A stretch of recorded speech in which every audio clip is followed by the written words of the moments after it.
അയ്യപ്പേട്ടാ, നമ്മുടെ ഷെറിൻ, അതായത് മന്ത്രി സജി ചെറിയാനും ഗണേശനും ഒക്കെ ഏറ്റവും വേണ്ടപ്പെട്ട ഭാസ്കരക്കാരനവർ കേസിലെ പ്രതിയായിട്ടുള്ള ഷെറിൻ ഇപ്പോൾ ഒരു കാര്യം ഒപ്പിച്ചു വെച്ചിട്ടുണ്ട്.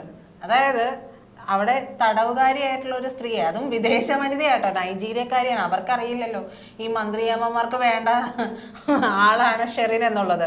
അവരെ എടുത്തിട്ടങ്ങ് പൂശി, വേറൊരു തടവുകാരിയും കൂടെ ചേർന്നിട്ട് എടുത്തിട്ടങ്ങ് അലക്കി. ഇപ്പോൾ കണ്ണൂർ ടൗൺ പോലീസ് ഇവർക്കെതിരെ കേസെടുത്തിരിക്കുകയാണ്. Kannur town police FIR register ചെയ്തിരിക്കുകയാണ്. ഇതൊക്കെ എങ്ങോട്ടായി പോക്ക്? അതായത് ഇതിനകത്തൊരു സംഭവം എന്ന് പറഞ്ഞാൽ ഷെറിനെ പുറത്തിറക്കുന്നതിന് വേണ്ടിയിട്ട് അതീവ രഹസ്യമായിട്ടുള്ള നീക്കമാണ്. അതും സംസ്ഥാനത്തെ മന്ത്രിസഭാ യോഗത്തിലാണ് ഈ തീരുമാനം വരുന്നത്. അപ്പോൾ ആരാണ്ട് പറയുന്നത് പോലെ ഷെറിൻ ആയതുകൊണ്ട് തന്നെ ചേട്ടന്മാർ ഒരുപാട് പേര് മന്ത്രിസഭയിലുണ്ടായിരുന്നു. സജി ചേട്ടനുണ്ടായിരുന്നു, ഗണേഷ് ചേട്ടനുണ്ടായിരുന്നു, വേറെ ചേട്ടന്മാരെല്ലാം ഉണ്ടായിരുന്നു. അപ്പൊ ഈ ചേട്ടന്മാരെല്ലാം കൂടെ ശ്രമിച്ചപ്പോഴത്തേക്ക് ഒരു കാര്യം വ്യക്തമാണ്, എന്ത് നീക്കങ്ങൾ എങ്ങനെ നടന്നാലും ഇവർക്കൊരു ധാരണയുണ്ട്. CPM എന്ന് പറയുന്ന പാർട്ടിക്കും അവർക്ക് ഒരു ധാരണയുണ്ട്, ഞങ്ങൾ ഈ ചെയ്യുന്നത്, അതായത് പൂച്ച കണ്ണടച്ച് പാല് കുടിക്കുമ്പോൾ പൂച്ച വിചാരിക്കും ഈ കണ്ണടച്ച് പാല് കുടിക്കുന്നത് വേറെ ആരും കാണുന്നില്ല, അതിന്റെ കണ്ണാണ് അടഞ്ഞിരിക്കുന്നത്, ബാക്കിയുള്ളവർ കാണുന്നില്ല എന്നായിരിക്കും വിചാരിക്കുക. പക്ഷെ ഇവിടെ ഷെറിന് ഈ പേപ്പർ നീക്കുമ്പോൾ തന്നെ അവിടെ ജയിൽ വകുപ്പിൽ നിന്ന് ഇവിടുത്തെ മാധ്യമ പ്രവർത്തകർക്ക് ആ ന്യൂസ് ചോർന്ന് കിട്ടി. അപ്പൊ നമ്മൾ ഈ താഴെ ചോദിക്കുന്നവർ ചോദിക്കും, മാപ്രകൾ എന്തിനാണ് ഇങ്ങനെയൊക്കെ ശ്രമിക്കുന്നതെന്ന്, അവർ രക്ഷപ്പെട്ട് പോകണ്ടേ എന്നൊക്കെ ചിലപ്പോൾ കമന്റുകളൊക്കെ ചോദിച്ചേക്കാം. പക്ഷെ മാപ്രകൾ അങ്ങനെ പണിയെടുത്താലേ ഇവിടെയുള്ള പല കാര്യങ്ങളും പുറലോകം അറിയേണ്ടി വരും. ഇത് പറയുന്നതില്ലേ എല്ലാവരും കേൾക്കുകയും ചെയ്യും, മാപ്രകളെ കുറ്റം തെറിയും വിളിക്കും. അപ്പൊ ഈ പറയുന്ന പോലെ മൈക്ക് കൊണ്ട് ചെന്ന് നിന്ന് ചോദിക്കുന്നത് നിങ്ങളുടെ മനസ്സിൽ ഉള്ള ചോദ്യങ്ങളാണ് ഈ ഫോർത്ത് എസ്റ്റേറ്റുകാർ ചോദിക്കുന്നത് എന്ന് മാപ്രകൾ ചോദിക്കുന്നതിന് വേണ്ടി നിങ്ങൾക്ക് വേണ്ടി ഞാൻ പറയുന്നു. അപ്പോൾ നമ്മൾ വിഷയത്തിൽ നിന്ന് മാറുന്നില്ല.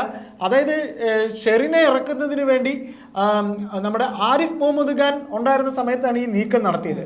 ഈ നീക്കം നടത്തി ഫയല് ഇപ്പോഴിരിക്കുന്ന 6 ഏക്കർ അടുത്ത് എത്തിയിട്ടുണ്ട്. അപ്പോൾ CPM-ന്റെ ഒരു സ്വഭാവം എന്ന് പറഞ്ഞാൽ ആദ്യം ഒന്ന് വിരട്ടി നോക്കും, രണ്ടാമത് ഒന്ന് ചിരിച്ചു നോക്കും, മൂന്നാമതൊന്ന് ചിരിച്ചു നോക്കും, മൂന്നാമതൊന്ന് സുഖിപ്പിക്കാൻ നോക്കും. അങ്ങനെ എല്ലാ സുഖിപ്പിക്കലും 6 ഏക്കർ അടുത്ത് നടത്തി. അങ്ങനെ ഈ പറയുന്ന എല്ലാ കാര്യങ്ങളും CPM രാജ്ഭവനിൽ കാല് കുത്താതിരുന്ന മുഖ്യമന്ത്രി ഇപ്പൊ പോയി അവിടെ പോയി അദ്ദേഹത്തിന് 6 ഏക്കറെ കണ്ടു, അത്തരം കാര്യങ്ങളൊക്കെ നീക്കി. അപ്പോൾ ഇതിൽ ഒരു കാര്യം വ്യക്തമാണ്, ചേട്ടന്മാർ ഇത്രയും സജിയേട്ടനും ഗണേഷ് ഏട്ടനും പിന്നെ വേറെ ഏതൊക്കെ ചേട്ടന്മാരൊക്കെ ശ്രമിച്ചിട്ടും ഇനി പിണറായി ഏട്ടൻ ശ്രമിച്ചോ വിജയേട്ടൻ ശ്രമിച്ചോ എന്ന് അറിയില്ല. വിജയേട്ടൻ എന്തായാലും പിന്നെ ഇതൊക്കെ കണ്ടിട്ട് ഒന്ന് മൂളിക്കാണും. 79 വയസ്സൊക്കെ ആയില്ലേ, അപ്പൊ അവര് ഇരുത്തി മൂളല്, മൈക്ക് കേടാവുമ്പോ ചൂടാവുന്നതൊക്കെ നമ്മൾ കാണുന്നില്ലേ. അരിയസിന്റെ അസുഖം എന്നൊക്കെ നാടൻ ഭാഷയിൽ പറയും. ഏതായാലും അരിയസിന്റെ അസുഖമൊക്കെ കമലാ മേഡം അവിടെ കണ്ടുകൊണ്ടിരിക്കുന്നുണ്ട്. കമലാ മേഡത്തിന്റെ തീർച്ചയായിട്ടും മുഖ്യൻ അതൊക്കെ ഒന്ന് കാണട്ടെ. കാര്യം മുഖ്യൻ ഇതൊന്നും ലെവൽ വിട്ടു തുടങ്ങി. അല്ല, അതൊന്നും മുഖ്യന് വിഷയമല്ല. കാര്യം അദ്ദേഹം 24 മണിക്കൂറും നടപ്പിലും ഇരിപ്പിലും ഒക്കെ സ്റ്റാലിനാവുമ്പോൾ ഒരിക്കലും ചിരിച്ചെന്ന് വരില്ല. സ്റ്റാലിൻ ചിരിക്കും നിങ്ങൾ കരുതുന്നുണ്ടോ? സ്റ്റാലിൻ എന്ന് പറഞ്ഞാൽ അത് വേറെ ലെവലാണ്. അപ്പൊ സ്റ്റാലിൻ ചിരിക്കില്ല. അപ്പൊ സ്റ്റാലിനും അദ്ദേഹത്തിന്റെ അനുചരന്മാരും കൂടെ എടുത്ത തീരുമാനം അതിനേക്കാൾ വലിയൊരു ഗടാഗടിയൻ രാജ്ഭവനിൽ ഇരിക്കുന്നതുകൊണ്ട് അതിങ്ങനെ അവിടെ ഇരുന്നു. അപ്പോൾ ഈ അടി ഉണ്ടായതിന്റെ കാരണം മറ്റൊന്നുമല്ല, ഈ പറയുന്ന പോലെ ഈ ചേട്ടന്മാരെല്ലാരും കൂടെ എന്നെ രക്ഷിക്കാമെന്ന് പറഞ്ഞു, എന്നിട്ട് ആശിച്ചിരുന്നു. കാർ അയച്ചു വിട്ടു, കാറിൽ കൊണ്ടുപോയി ഇവിടെ ഈ പിന്നെ പറമ്പിലൊക്കെ പറമ്പെന്ന് പറയും തിരുവനന്തപുരം ഭാഷയില്, പായല് നിലത്തൊക്കെ അല്ലേ കിടക്കുന്ന തലയണയൊക്കെ ഒപ്പിച്ചു കൊടുത്തു സാറന്മാരൊക്കെ. ചില സാറന്മാരൊക്കെ ഗണേശൻ ചേട്ടനെക്കാളും സഹായിച്ച ചേട്ടന്മാരുണ്ട്. അപ്പൊ നിങ്ങൾ എല്ലാവരും 7 മണിയാകുമ്പോ പുറത്തിറങ്ങും. ഇല്ലേ, അതാണ് ഷെറിനെന്നല്ല, ഇനി അവിടെയാണ് സ്ത്രീ ശക്തി എന്ന് പറയുന്നത്. സ്ത്രീ എന്ന് പറയുന്ന എല്ലാ സ്ത്രീകളുടെ ശക്തി അല്ല. അതുകൊണ്ട് ആ സ്ത്രീ ഞാനത് പ്രചരിക്കുന്നത്, അതുകൊണ്ടാണ് ഞാൻ അങ്ങനെ ക്ഷമിക്കുക. അപ്പോൾ അത്തരത്തിൽ ഈ പറയുന്ന ഷെറിൻ അവിടെ നിന്ന് നോക്കുമ്പോൾ ചേട്ടന്മാരെല്ലാം എന്നെ രക്ഷിക്കാമെന്ന് പറഞ്ഞു, കണ്ടകോടാലികൾ ഇതൊക്കെ ചെയ്തെന്ന് പറഞ്ഞു.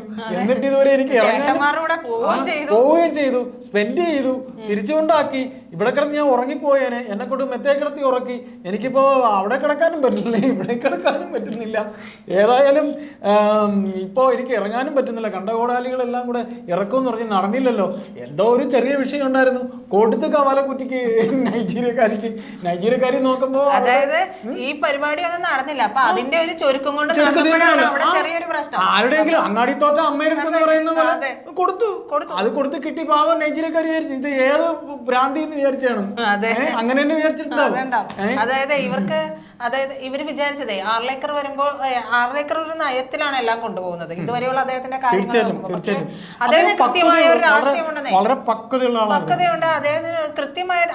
അത് ആർലേക്കർ ഒരു BJP കാരനല്ല എന്ന് മനസ്സിലാക്കാം, RSS കാരനാണ്. RSSകാരന്റെ ഒരു ചങ്കുറപ്പ എന്ന് പറയുന്നത് അത് വേറെ തന്നെയാണ്. അപ്പൊ അവിടെ ചെന്ന് വിരട്ടാൻ നോക്കിയാൽ നടക്കില്ല എന്ന് മനസ്സിലായതുകൊണ്ടാണ് പിണറായി അവിടം വരെ പോയത്. ചേട്ടൻ പറഞ്ഞതുപോലെ രാജ്ഭവനിലെ കാല് കുത്താതിരുന്ന പിണറായി അവിടെ പോയത് ഇത് നടപടിയാവില്ല എന്ന് മനസ്സിലായതുകൊണ്ട് തന്നെയാണ്. ഇത് മാത്രമല്ല ഒരുപാട് കാര്യങ്ങൾ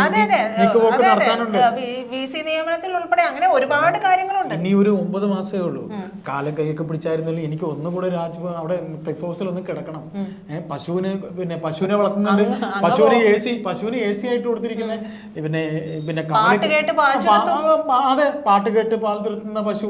45 പോലീസ് അകമ്പടിയോടെ മ്യൂസിയം വഴി നന്ദാവനം വഴി നിയമസഭയിൽ വന്ന് ഇറങ്ങുന്നു. മറ്റേ വണ്ണ് പറഞ്ഞൊരു സിനിമ ഉണ്ടായിരുന്നു. ആ സിനിമ കണ്ടു കഴിഞ്ഞാൽ നമുക്ക് കോരിത്തരിച്ചു പോകും. പക്ഷേ അത് നേരിട്ട് ഇപ്പുറത്തോട്ടൊന്ന് മാറ്റി നോക്കി കഴിഞ്ഞാൽ, അതായത് നമ്മുടെ വ്യൂ ഉണ്ടല്ലോ, ആ ഒരു ക്യാമറ നേരെ തിരിച്ച് ഇപ്പുറത്തേക്ക് ക്ലിഫ് ഹൗസിലേക്ക് മാറ്റി കഴിഞ്ഞിട്ടുണ്ടെങ്കിൽ പോയി, പിന്നെ തീർന്നു. പിന്നെ നമ്മൾ പറയരുത്, മിണ്ടരുത്. ഇറക്കിയത് ആരുദ്ദേശിച്ചാന്നറിയാലോ, പക്ഷെ നടപടി ആയില്ല. അപ്പൊ ഏതായാലും ഈ പറയുന്ന പോലെ ഇത്രയും ഗടാഗടിയന്മാരിരുന്നൊരു നീക്കുപോക്ക് നടത്തിയിട്ടും എന്റെ പേപ്പറിന് ഒരു മാറ്റം വന്നില്ലല്ലോ, എനിക്ക് ഇറങ്ങാൻ പറ്റിയില്ലല്ലോ. ഈ നൈജീരിയക്കാരിയെ തല്ലിയെ പോയി എനിക്ക് തോന്നുന്നത് ഗണേശേട്ടാന്ന് വിളിച്ചിട്ടാണോ തല്ലിയെന്ന് എനിക്കൊരു സംശയം ഇല്ലാണ്ടില്ല. സജിയേട്ടാ, ഗണേശേട്ടാ, പോലീസ് ഓഫീസർക്കും പ്രാപിക്കണം. എന്തായാലും അടുത്ത ഒരു പുകിലുണ്ടാക്കുന്നതിന് മുമ്പ് ഒന്ന് എന്നെ തുറന്നു വിട്ടാൽ നിനക്കൊക്കെ കൊള്ളാം.